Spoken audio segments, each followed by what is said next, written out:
सभा की कार्यवाही प्रारंभ की जाती है। माननीय सदस्यगण, अब राष्ट्रगान होगा। कृपया अपने प्रस्थान पर खड़े हो जाएं।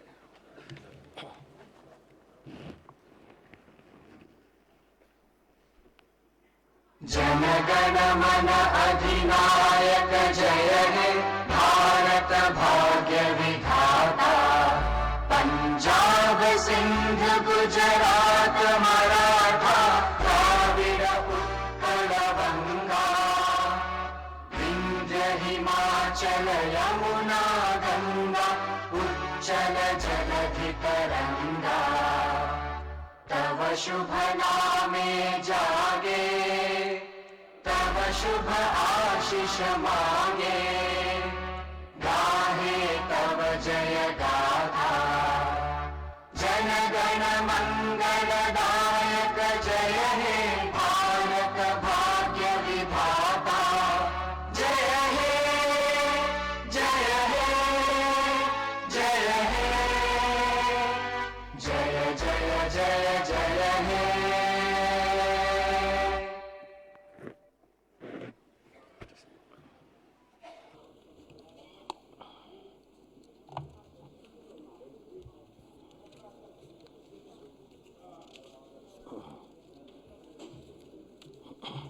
माननीय सदस्यगण, अष्टादश बिहार विधानसभा के इस बजट सत्र में आप सबों का स्वागत है। वर्तमान सत्र में कुल 19 बैठकें निर्धारित है। इसमें सभी विभागों का बजट सदन द्वारा पारित किया जाना है। इसके अलावा वर्ष का प्रथम सत्र होने के कारण इसमें माननीय राज्यपाल महोदय का अभिभाषण भी होगा। बजट सत्र केवल एक औपचारिक संसदीय प्रक्रिया नहीं है, बल्कि जनता का आशाओं, राज्य की प्राथमिकताओं और भविष्य की दिशा तय करने का एक अत्यंत महत्वपूर्ण अवसर है। यह वह समय होता है जब हम अपने विचारों, नीतियों और संकल्पों को जनहित की ठोस योजनाओं में रूपांतरित करते हैं। बिहार की जनता ने हम पर जो भरोसा जताया है वह केवल राजनीतिक प्रतिनिधित्व तक सीमित नहीं है।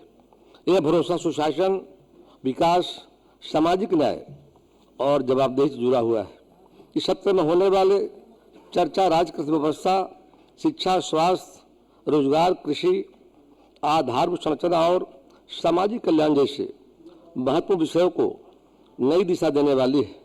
मैं सभी माननीय सदस्यों से आग्रह करता हूं कि सत्र को हम सकारात्मक, रचनात्मक और परिणामोन्मुखी बनाएं। यह सदन संवाद, मर्यादा और पारस्परिक सम्मान का मंच बना रहे।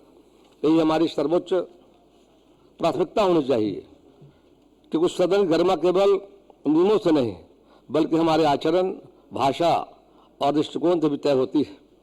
यह सब लोकतांत्रिक मर्यादा की सीमा में रखकर होनी चाहिए। हम सबको मिलकर बेहतर बिहार बनाना है।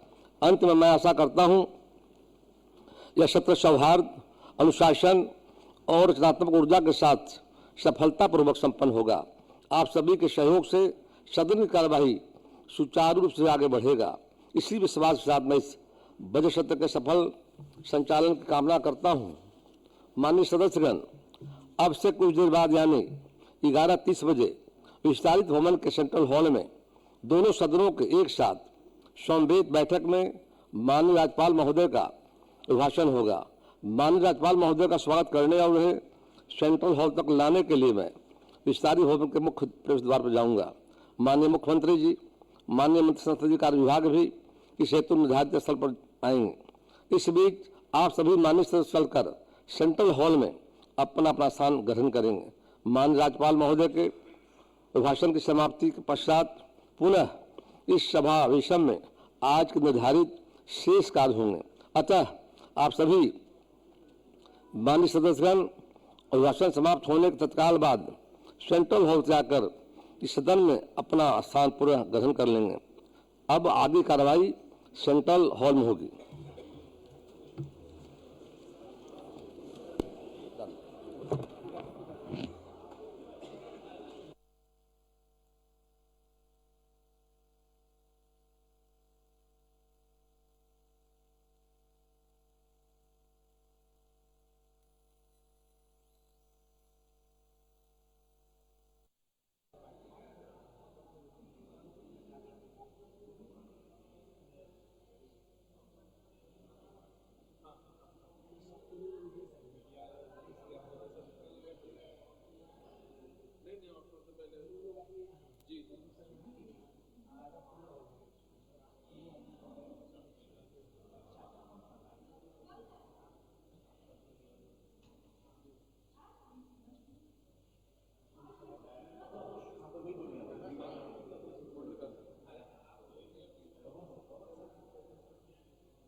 माननीय राज्यपाल महोदय, बिहार विधानमंडल के दोनों सदनों के माननीय सदस्यगण यहाँ एकत्रित हैं, अतएव आपसे अनुरोध है कि कृपया अभिभाषण देने की कृपा की जाए।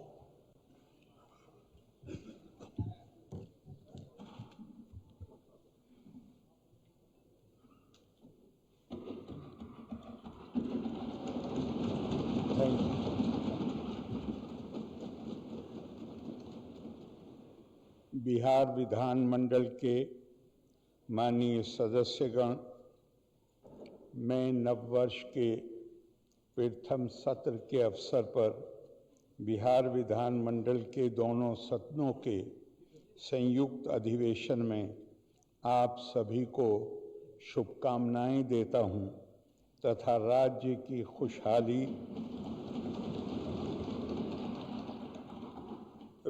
की खुशहाली एवं बहुआयामी विकास की कामना करता हूं। इस सत्र में वित्तीय, विधायी एवं अन्य महत्वपूर्ण कार्य संपन्न होने हैं।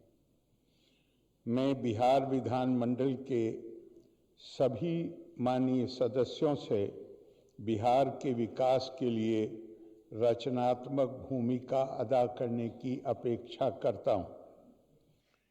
मुझे विश्वास है कि बिहार विधानमंडल का ये बजट सत्र बिहार को विकसित बनाने एवं जन जन तक खुशहाली लाने में अपनी महत्वपूर्ण भूमिका निभाएगा।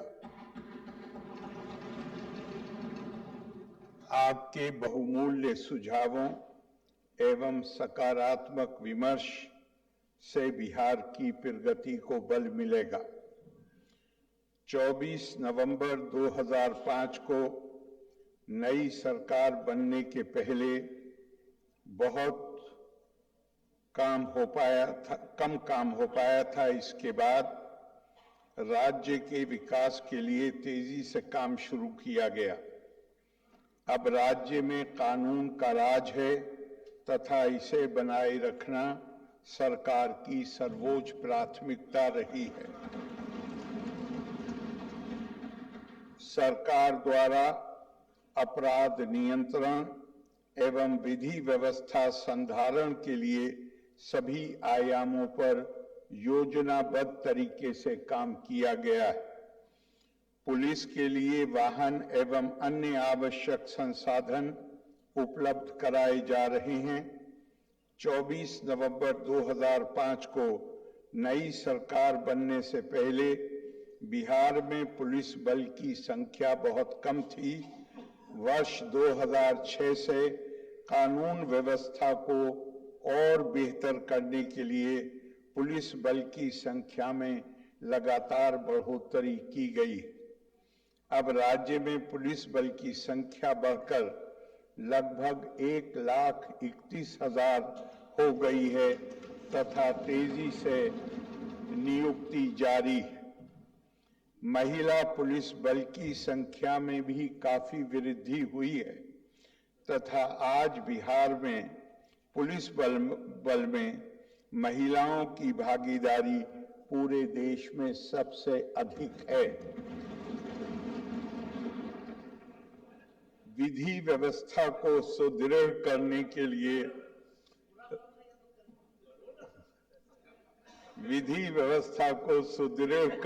लिए राज्य में बड़ी संख्या में नए थानों की स्थापना की गई है।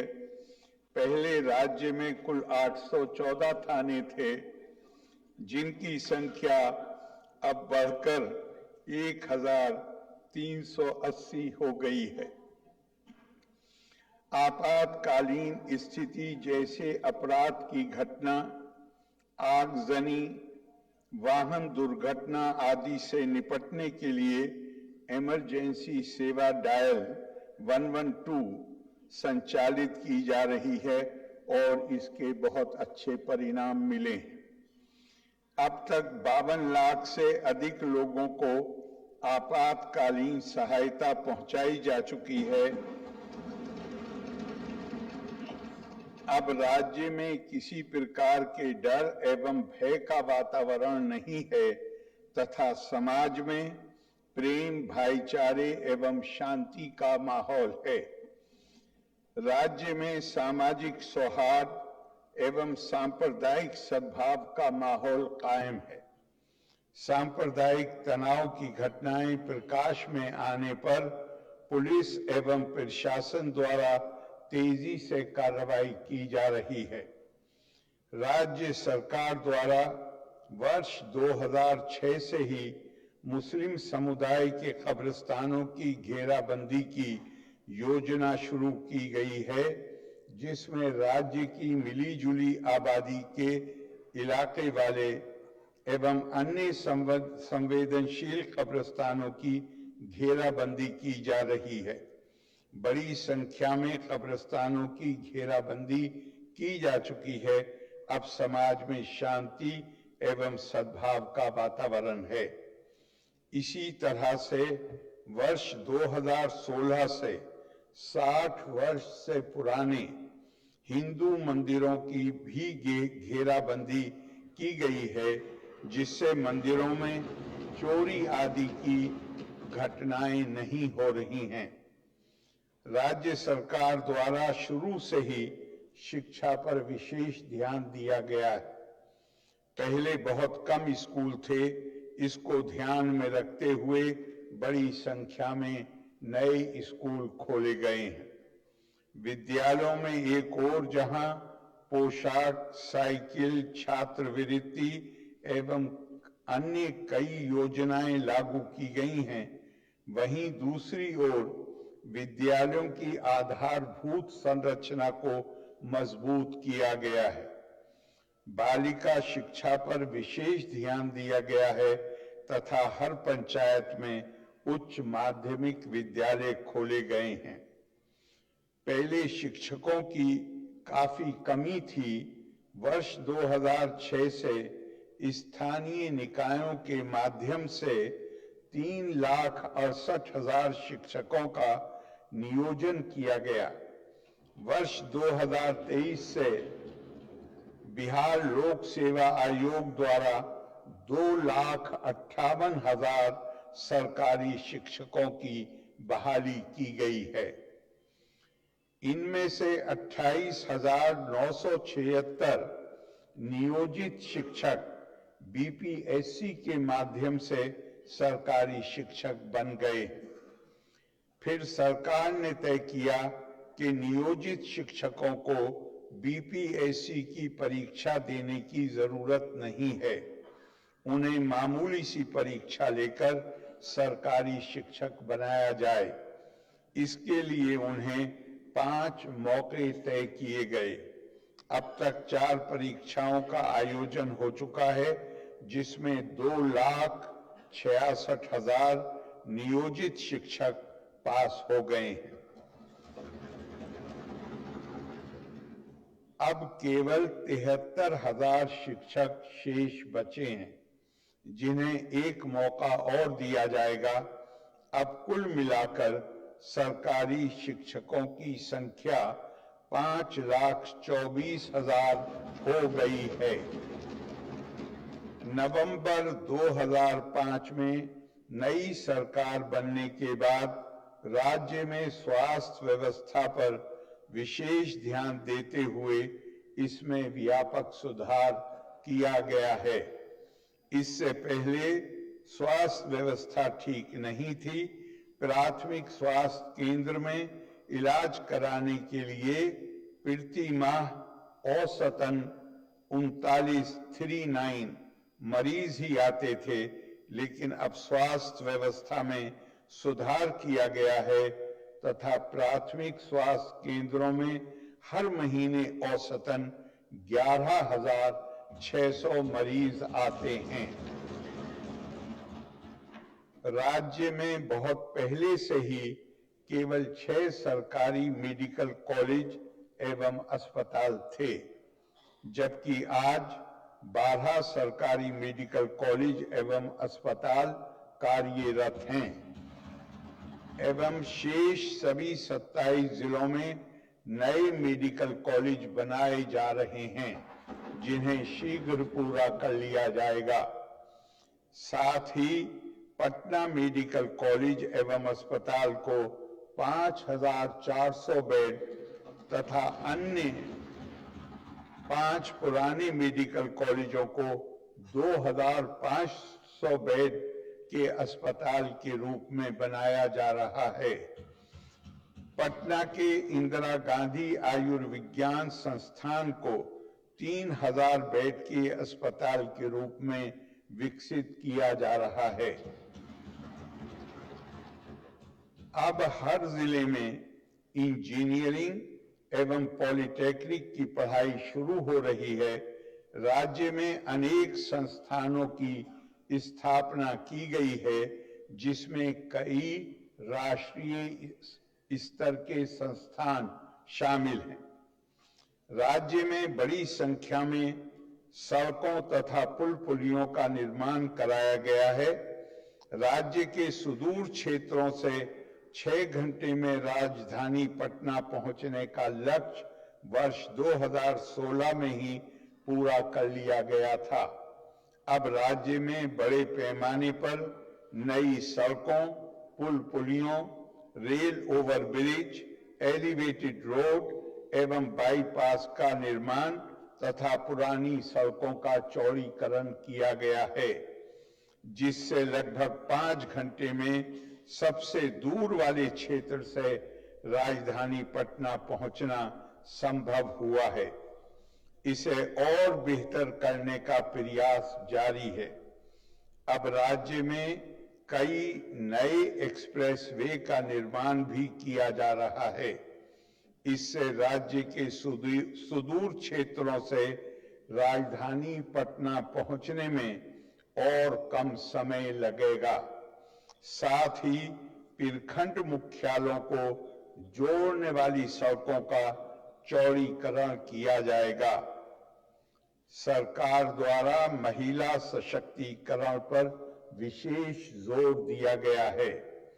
वर्ष 2006 में पंचायती राज संस्थाओं एवं वर्ष 2007 में नगर निकायों में महिलाओं का 50% आरक्षण कर दिया गया है। इन संस्थाओं के अब तक 4 बार चुनाव हो चुके हैं। वर्ष 2013 से पुलिस में महिलाओं के लिए 35% आरक्षण दिया गया तथा वर्ष 2016 से महिलाओं को सभी नौकरियों में 35% का आरक्षण दिया जा रहा है।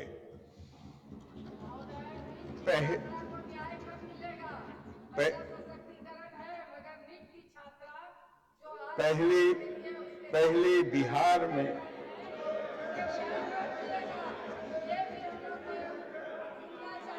बिहार में स्वयं सहायता समूहों की संख्या काफी कम थी।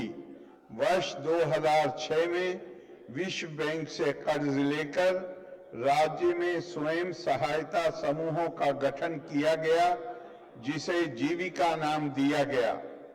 अब स्वयं सहायता समूहों की संख्या लगभग 11 लाख हो गई है, जिसमें जीविका दीदियों की संख्या 1,40,00,000 हो गई है। पहले शहरी क्षेत्रों में स्वयं सहायता समूहों की स्थिति ठीक नहीं थी, इसलिए इस पर ध्यान दिया गया तथा वर्ष 2024 से शहरी क्षेत्रों में भी स्वयं सहायता समूहों का गठन हो रहा है तथा इनकी संख्या 41,000 से भी अधिक हो गई है। इनमें 4,34,000 से भी अधिक जीविका दीदियां हैं। ये काम तेजी से जारी है। मुख्यमंत्री महिला रोजगार योजना के अंतर्गत हर घर की एक महिला को रोजगार के लिए 10,000 रुपये की दर से सहायता दी गई है। जिन महिलाओं का रोजगार अच्छा चलेगा उन्हें 2 लाख रुपये तक की अतिरिक्त सहायता भी दी जाएगी। सरकार ने शुरू से ही सभी वर्गों के लोगों के लिए काम किया है, चाहे हिंदू हो, मुस्लिम हो, अपर कास्ट हो, पिछड़ा हो, अति पिछड़ा हो, दलित हो या महादलित हो, सभी के लिए काम किया गया है। वंचित वर्गों के लोगों के विकास पर विशेष ध्यान दिया गया है तथा इन्हें मुख्य धारा में जोड़ने के लिए विशेष योजनाएं चलाई गई। पहले सभी वृद्धजनों, दिव्यांगजनों एवं विधवा महिलाओं को पेंशन के रूप में 400 रुपये की राशि मिलती थी, जिसे जून 2025 से बढ़ाकर 1100 रुपये कर दिया गया है। इससे 1 करोड़ 14 लाख से अधिक लोगों को फायदा हो रहा है। वर्ष 2008 से ही राज्य में कृषि रोड मैप बनाकर कृषि विकास कार्यक्रम चलाए गए, जिससे फसलों, फलों एवं सब्जियों के उत्पादन और उत्पादकता में वृद्धि हुई। वर्ष 2008 से 2012 तक, पहले 2012 से 2017 तक दूसरे तथा 2017 से 2023 तक तीसरे कृषि रोड मैप के तहत योजनाएं चलाई गईं, जिससे अनाज, फल, सब्जी, दूध, अंडा, मांस एवं मछली उत्पादन काफी बढ़ गया है। मछली का उत्पादन 2.5 गुना से भी अधिक हो गया है, जिससे मछली के उत्पादन में बिहार आत्मनिर्भर हो गया है। साथ ही किसानों की आय बढ़ी है। वर्तमान में चौथे कृषि रोड मैप वर्ष 2024 से 2029 के तहत योजनाओं पर तेजी से काम हो रहा है। वर्ष 2015 में 7 निश्चय के तहत हर घर तक बिजली, हर घर नल का जल, हर घर शौचालय तथा टोलों को पक्की सड़कों से जोड़ने का काम शुरू किया गया और ये सभी काम अब पूरे हो चुके हैं। वर्ष 2018 में ही हर घर बिजली पहुंचा दी गई। अब लगभग सभी सरकार द्वारा शुरू से ही बहुत सस्ती दर पर बिजली दी गई। अब लगभग सभी घरेलू उपभोक्ताओं को बिजली मुफ्त दी जा रही है। सरकार की तरफ से इच्छुक लोगों के घरों पर सोलर पैनल भी लगाए जा रहे हैं। वर्ष 2020 से 7 निश्चय 2 के तहत सभी योजनाओं पर काम हुआ है, जिनमें ग्रामीण सोलर स्ट्रीट लाइट, हर खेत तक सिंचाई का पानी, टेलीमेडिसिन, मुख्यमंत्री बाल हृदय योजना जैसी योजनाएं शामिल हैं। इन योजनाओं के जो भी काम बचे हैं उन्हें शीघ्र पूरा किया जाएगा। 7 निश्चय 2 के तहत ही युवाओं के लिए 10 लाख सरकारी नौकरी एवं 10 लाख रोजगार देना तय किया गया है। अब तक 10 लाख युवाओं को सरकारी नौकरी तथा 40 लाख लोगों को रोजगार दिया जा चुका है। दोनों को मिलाकर 50 लाख युवाओं को नौकरी एवं रोजगार दिया जा चुका है। अगले 5 वर्षों में 1 करोड़ युवाओं को नौकरी एवं रोजगार देने का लक्ष्य रखा गया है। राज्य के हर क्षेत्र में बड़े पैमाने पर विकास के काम कराए गए हैं। सरकार द्वारा प्रगति यात्रा के माध्यम से जिलों के विकास में जो कमियां रह गई हैं, उन्हें पूरा करने के लिए 430 नई योजनाओं को स्वीकृति दी गई है। हर जिले में इन योजनाओं पर काम शुरू हो चुका है। इन सभी कार्यों को शीघ्र ही पूरा कर लिया जाएगा। बिहार के विकास में केंद्र सरकार का भी पूरा सहयोग मिल रहा है। जुलाई 2024 के बजट में बिहार को विशेष आर्थिक सहायता के रूप में सड़क, उद्योग, स्वास्थ्य, पर्यटन एवं बाढ़ नियंत्रण आदि के लिए बड़ी राशि देने की घोषणा की गई। फरवरी 2025 के बजट में बिहार में मखाना बोर्ड की स्थापना, एयरपोर्ट की स्थापना, पश्चिमी कोसी नहर के लिए वित्तीय सहायता आदि की घोषणा की गई है। वर्ष 2018 से देश के कुछ राज्यों में खेलो इंडिया यूथ गेम्स का आयोजन हुआ था। पिछले वर्ष खेलो इंडिया यूथ गेम्स का आयोजन बिहार में हुआ, जो गौरव की बात है। इन सब के लिए आदरणीय प्रधानमंत्री श्री नरेंद्र मोदी जी को नमन करते हैं। आदरणीय प्रधानमंत्री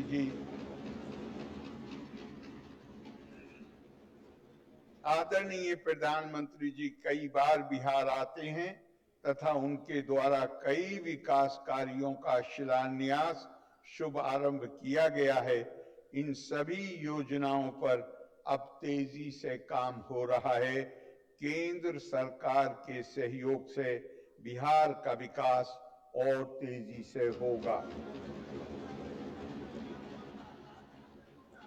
अब सरकार द्वारा राज्य के विकास की गति को और तेज किया जाएगा। अगले 5 वर्षों 2025 से 2030 के लिए 7 निश्चय 3 के कार्यक्रम तैयार किए गए हैं। पहले निश्चय दुगुना रोजगार और दोगुनी आय के अंतर्गत राज्य की प्रति व्यक्ति औसत आय को दुगुना करने का लक्ष्य रखा गया है। दूसरे निश्चय समृद्ध उद्योग सशक्त बिहार के तहत अगले 5 वर्षों में राज्य में उद्योग लगाने पर विशेष जोर दिया जा रहा है।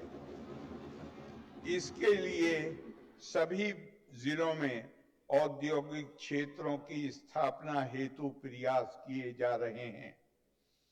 तीसरे निश्चय कृषि में प्रगति, प्रदेश की समृद्धि में कृषि के काम को और आगे बढ़ाया जा रहा है ताकि किसानों की आमदनी और ज्यादा बढ़ सके। चौथे निश्चय उन्नत शिक्षा, उज्जवल भविष्य के अंतर्गत राज्य के प्रत्येक प्रखंड में आदर्श विद्यालय और डिग्री कॉलेज खोले जाएंगे तथा पटना में एक नए एजुकेशन सिटी का निर्माण भी किया जाएगा। पांचवें निश्चय सुलभ स्वास्थ्य सुरक्षित जीवन के अंतर्गत प्रखंड स्तर पर सामुदायिक स्वास्थ्य केंद्रों को विशिष्ट चिकित्सा केंद्र तथा जिला स्तर के अस्पतालों को अति विशिष्ट चिकित्सा केंद्र के रूप में विकसित किया जाएगा। छठे निश्चय मजबूत आधार आधुनिक विस्तार के अंतर्गत शहरों के योजनाबद्ध विकास पर जोर दिया गया है। साथ ही इसके अंतर्गत नई एक्सप्रेसवे सड़कों का निर्माण, ग्रामीण सड़कों का चौड़ीकरण एवं पर्यटन क्षेत्र का विकास भी शामिल है। सातवें निश्चय सबका सम्मान, जीवन आसान, ईज ऑफ लिविंग के तहत आधुनिक तकनीक और संवेदनशील प्रशासन के माध्यम से राज्य के सभी नागरिकों के जीवन को सरल, सुरक्षित और सुविधाजनक बनाने हेतु कार्रवाई की जा रही है। बिहार के विकास में केंद्र सरकार का पूरा सहयोग मिल रहा है। इसके लिए आदरणीय प्रधानमंत्री श्री नरेंद्र मोदी जी को धन्यवाद देते हुए उनके प्रति आभार प्रकट करते हैं। हमारा राज्य लगातार विकास कर रहा है। राज्य के विकास के काम को और तेजी से आगे बढ़ाया जा रहा है। अगले 5 वर्षों में और ज्यादा काम होगा, जिससे बिहार काफी आगे बढ़ेगा तथा देश के सबसे ज्यादा विकसित राज्यों में शामिल हो जाएगा तथा देश की प्रगति में महत्वपूर्ण योगदान देगा। मेरे द्वारा संक्षेप में आपके समक्ष रखी गई सरकार की उपलब्धियां एवं कार्यक्रमों से स्पष्ट है कि सरकार न्याय के साथ विकास के सिद्धांत को ध्यान में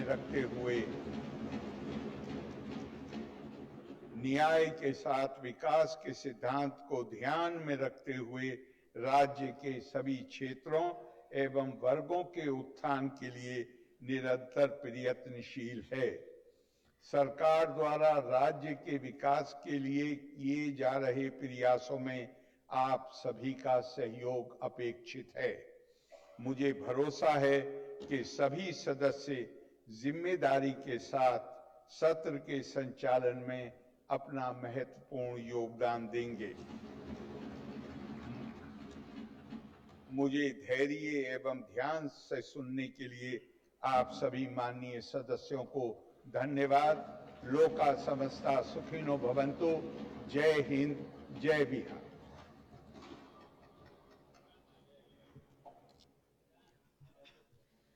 माननीय राज्यपाल महोदय का अभिभाषण समाप्त हुआ।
कलम नहीं था इसमें।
माननीय सदस्यगण, सभा की कार्यवाही प्रारंभ की जाती है।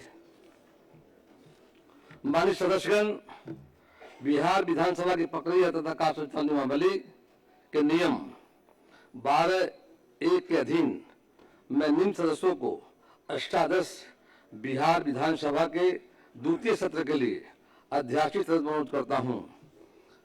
श्री रामनारायण मंडल साबिशा, श्री तेजप्रदास साबिशा, श्री आलोक कुमार मेहता साबिशा, श्रीमती ज्योति देवी साबिशा। कार्य मंत्रणा समिति का गठन। माननीय सदस्यगण, बिहार विधानसभा की प्रक्रिया तथा कार्य संचालन नियमावली के नियम 219(1) के अधीन मैं अष्टादश बिहार विधानसभा के द्वितीय सत्र के लिए कार्य मंत्रणा समिति का गठन निम्न प्रकार करता हूं। अध्यक्ष बिहार विधानसभा सभापति श्री नीतीश कुमार मुख्यमंत्री सदस्य, श्री सम्राट चौधरी उप मुख्यमंत्री सदस्य, श्री विजय कुमार सिन्हा उप मुख्यमंत्री सदस्य, श्री विजय कुमार चौधरी मंत्री संसदीय कार्य सदस्य, श्री विजेंद्र प्रसाद यादव मंत्री ऊर्जा सदस्य, श्री तेजस्वी प्रसाद यादव नेता विरोधी दल सदस्य, श्री राजू तिवारी समिति सदस्य, विशेष आमंत्रित सदस्य उपाध्यक्ष बिहार विधानसभा श्री श्रवण कुमार साबिशा, श्री माननीय मंत्री श्री विनोद नारायण झा, श्री मनोहर प्रसाद सिंह साबिशा, श्री अख्तरुल इमान साबिशा, श्रीमती ज्योति देवी साबिशा, श्री माधव आनंद साबिशा, श्री अरुण सिंह साबिशा, श्री अजय कुमार साबिशा, श्री नीत कुमार प्रसाद गुप्ता साबिशा, श्री सतीश कुमार सिंह यादव साबिशा। नियमानुसार अध्यक्ष इस समिति के सभापति तथा सभा सचिव इसके सचिव होंगे। सभा सचिव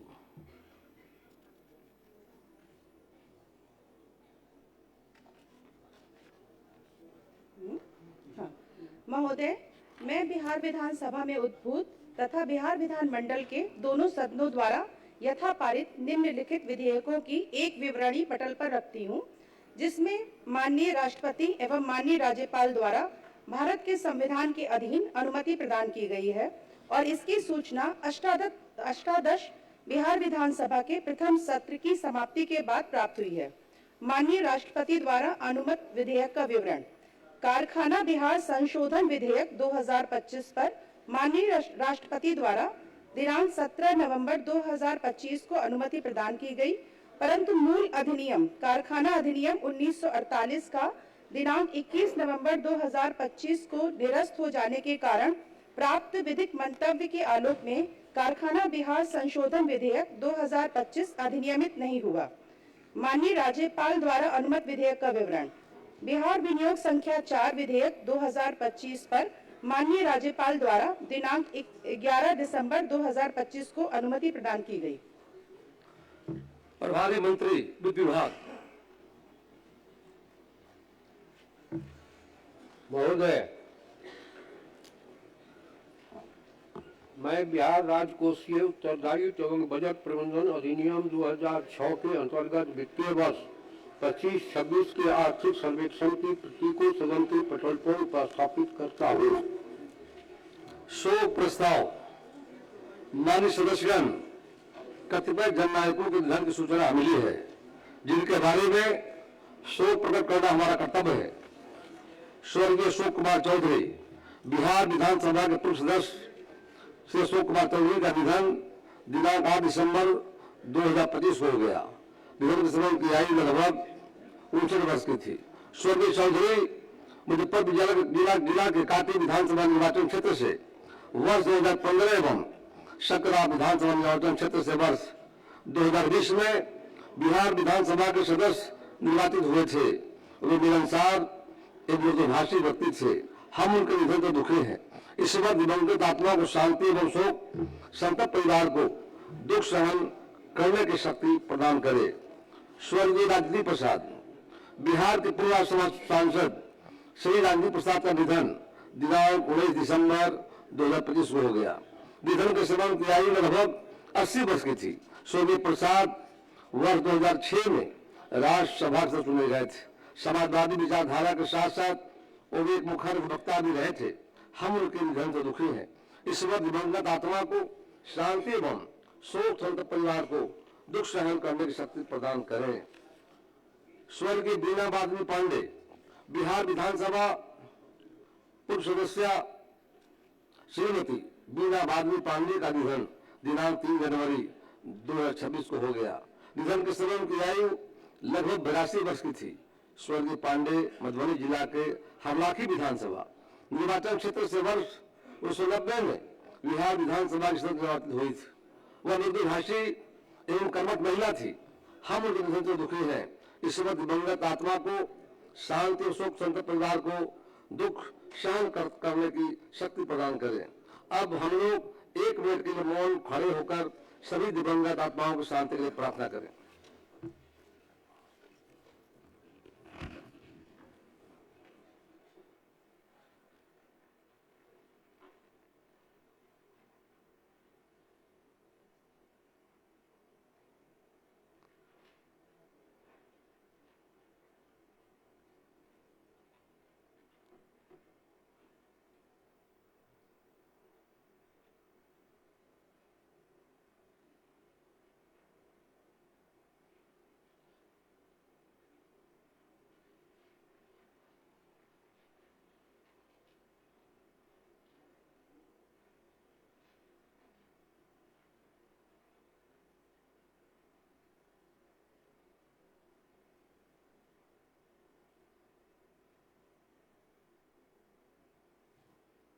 ओम शांति शांति शांति।